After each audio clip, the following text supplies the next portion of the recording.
সৰুতে আপোনালোকৰ কি সপোন আছিল মোৰ পিছে সপোন আছিল এজন খেতিয়ক হোৱা কি বিশ্বাস হোৱা নাই সঁচা কথা কৈ আছোঁ আৰু আজি মই গৈ আছোঁ মোৰ এই সপোনটো পূৰা কৰিব মানে বৰ্তমান মই আজি গৈ আছোঁ এদিনৰ বাবে খেতিয়ক হ'ব মই বৰ্তমান গৈ আছোঁ এই বৰষুণত আমি ফাঁচি আছোঁ বৰ্তমান কিন্তু মই বৰ্তমান গৈ আছোঁ আজি এখন গাঁৱলৈ পাণবাৰী বুলি এখন গাঁৱলৈ আৰু সেই গাঁওখনত এজন খেতিয়কৰ ঘৰত যাম আৰু তেওঁৰ লগত মই আজিৰ দিনটো কেনেকৈনো তেওঁ কি কৰে গোটেইখিনি চাম ওচৰৰ পৰা জানিবলৈ চেষ্টা কৰিম আৰু মই এদিনৰ বাবে খেতিয়ক হ'বলৈ চেষ্টা কৰিম এয়া বৰষুণত ভিজি হ'লেও ৰখি আছোঁ গছ এডালৰ তলত ওচৰত একো নাই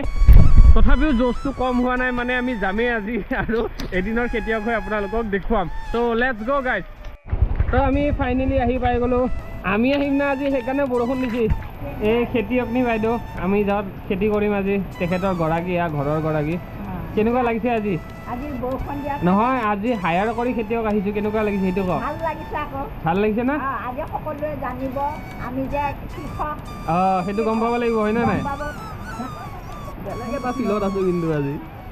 ক'ত গৈছিলে ভিজি ভিজি মোৰ মাল আহি গ'ল চাওক এইটো মোৰ জাপি হ'ব এইটো তো এয়া খেতিয়ক ৰেডি পূৰা খেতি কৰাৰ কাৰণে তো আমি এতিয়া গৈ আছোঁ খেতি কৰিবৰ কাৰণে প্ৰথমবাৰৰ কাৰণে এয়া আমাৰ খুৰীদেউ আমাৰ বছৰ ঘনীয়েক আমাৰ মোৰ আজি যোন গুৰুজীৰ ঘনীয়েক এয়া কি ভালনে খবৰ এই হাতত কি এয়া পানী লৈ আহিছোঁ গোসাঁই দিম যে তাতে আজি মানে পূজা হ'ব আজি তাতে পূজা নতুন যে গছ ল'ম আজি আদৰিব লাগে আজি আমি মানে প্ৰথম ধান ৰুম ন আজি প্ৰথম ধান ৰোৱা হ'ব প্ৰথম গোচা লোৱা হ'ব কি লোৱা হ'ব প্ৰথম খেতিয়কৰ গোচ লোৱা বুলি কয় সেইটো মানে ভুঁই ৰুব মানে ভুঁই ৰুব অসমীয়া ভাষাত আমি ভুঁই ৰোৱা বুলি কওঁ গাঁৱলীয়া ভাষাত আমি গোচ ৰোৱা বুলি কওঁ আৰু ধান ৰোৱাও বুলি কওঁ যোনে যিটো ভাষা প্ৰয়োগ কৰে সেইটোৱে আৰু তাৰপিছত এয়া আমাৰ এয়া লৈ আহি আছে এয়া চাকি বন্তিবিলাক আছে ন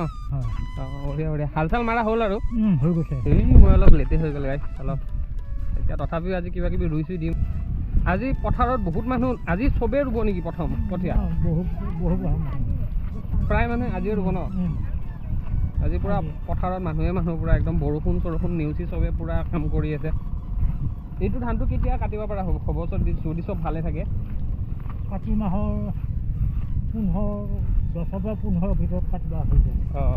কেইবিঘা কৰিছে আপুনি খেতি এইবাৰ 10 বিঘা 10 বিঘাত কিমান মান ধান এনে আহিব পাৰে এনে মানে হয় আৰু নৰ্মেলি যদি ভালে থাকে প্ৰায় 120-25 মান হ'ব মোন বঢ়িয়া 5 কেজিমান ময়ো লৈ যাম আজি খেতি কৰিম না ঠিক আছে অৰন্দা 5 কেজি চাউলৰ যোগাৰ হৈ গ'ল ঘৰুৱা মাল নাই বঢ়িয়া তো চেণ্ডেল থৈ এনেকৈ যাব লাগিব এতিয়া এই পথাৰত ভৰি দিলোঁ আৰু প্ৰথম গাঁৱৰ ছোৱালী যদি পথাৰত বাগৰ খাই পৰে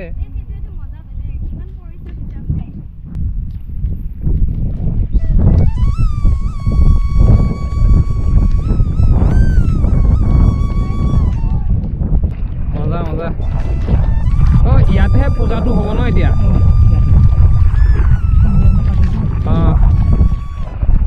এতিয়া পূজা হ'ব এটা বাঁহ আৰু কচু এনেকৈ ৰুইছে ইয়াতে এটা বাঁহ আৰু কচু কিয় ৰুইছে বেক চাইডে কি ধুনীয়া হৈছে পাহাৰখন চাবলৈ কাৰণে বাঁহ আৰু কচু কিয় ৰুইছে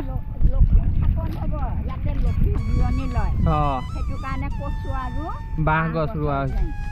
তুলসী পুলি কিয় ৰুব নালাগে জানা লক্ষী আৰু তুলসী বাই ভনীয়ে বিবাদ লাগিছিল যে সেইকাৰণে তুলসী পুলি ৰুব নালাগে এটা কচু আৰু বাঁহ দি পেলাই ইয়াতে লক্ষী আদৰা হ'ব এতিয়া বঢ়িয়া বঢ়িয়া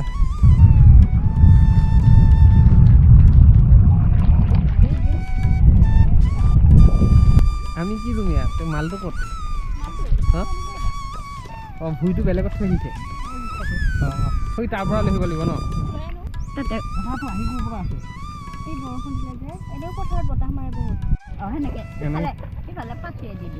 ফাইনেলি আমাৰ চাকিটো জ্বলিল বহুত কষ্ট কৰি কেনে কৃষ্ণ কৃষ্ণ সেয়া আমাৰ প্ৰথম পূজা হৈ আছে এইবাৰ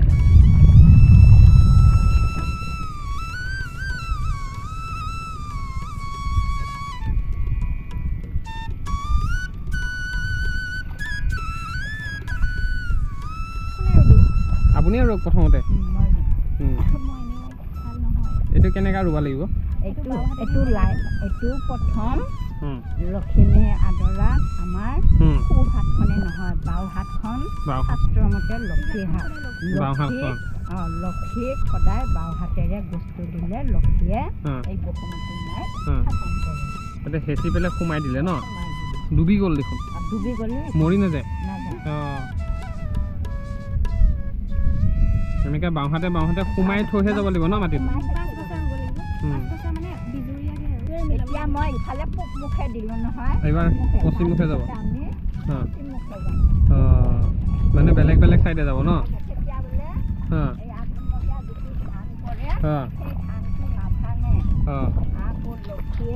চাৰিওফালে সকলোকে আৰু সূৰ্য দেৱতা আছে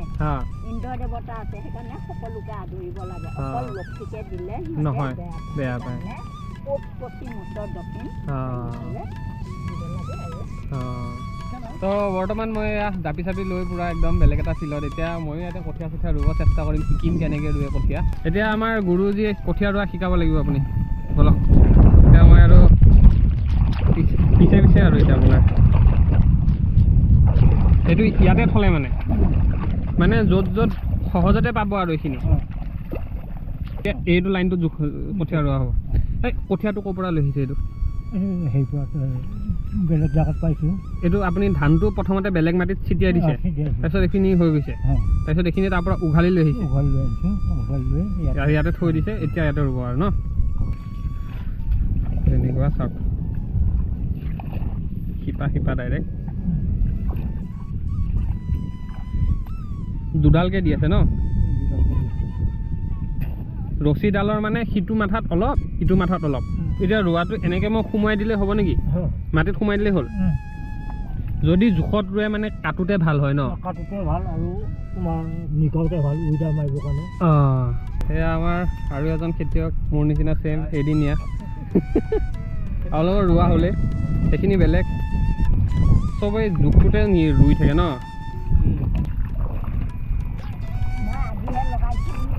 মই আজিহে লগাইছোঁ মোৰো এটা স্পীড আছে মই ছেকেণ্ডত 3ডালকৈ লগাব পাৰোঁ এয়া মাটিয়ে নাই দেখোন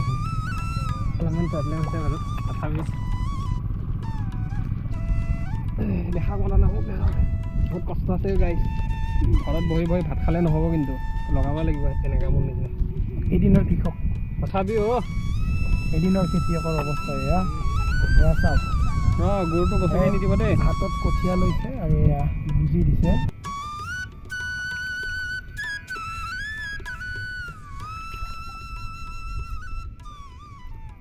পাৰিবই মদন দা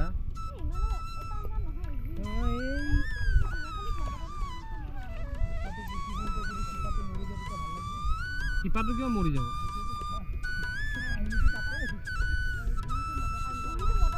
মটকাই দিয়া নাই ধান ৰোৱা চলি আছে আৰু আমাৰ আহি আছে খানা পানীহে আনিছে দিয়ক আহি গ'ল আমাৰ পানী প্ৰসাদ এইটো ৰেকৰ্ডিং হ'লেই দিবাই লাগিব তো এই আমাৰ প্ৰসাদ সাজি থকা হৈছে আমাৰ গুৰু মাতাৰ দ্বাৰা আজি ফূৰ্তি হ'ব আজি পথাৰত আমাৰ খাব লাগিব কল খাব লাগিব পথাৰৰ মাজত কষ্টৰ ফল এয়া কষ্টৰ ফল